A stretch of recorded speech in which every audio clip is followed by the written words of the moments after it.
do the knit stitch using the English method, you hold the working yarn in your right hand as well as an empty needle, and in your left hand you hold a needle that is filled with the stitches that you're going to work. Your goal is to move these stitches over to the empty needle. You want to have your yarn pulling down into the back. Insert the right hand needle into this front leg of the stitch, moving from front to back or left to right. You wrap the yarn around your right hand needle counterclockwise, and you use the tip of your right hand needle to pull that yarn through, creating your first stitch. As you pull your needle off to the right a bit, you'll notice that the stitch that was on this full needle wants to go with it. You just let that drop off the needle.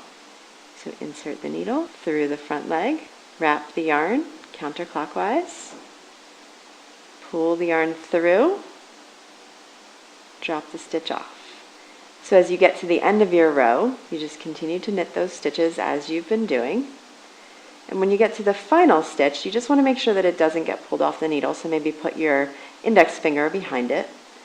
Again, knit it exactly the same as all the rest, and drop that stitch off the needle. You now have an empty needle in your left hand and a full needle in your right hand. In order to start the next row, you simply switch that so that the empty needle is in your right hand again, and the stitches that you're going to be working are in your left hand.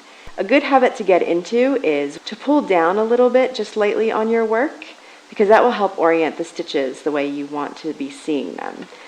At this point, you can make the mistake of accidentally pulling the yarn up and over, which will turn that single stitch that you're going to work into something that looks like it could be 2 stitches, and you don't want to accidentally add a stitch. If you knit every single row, you will end up with a series of bumpy rows with little valley rows in between. This pattern is called garter stitch.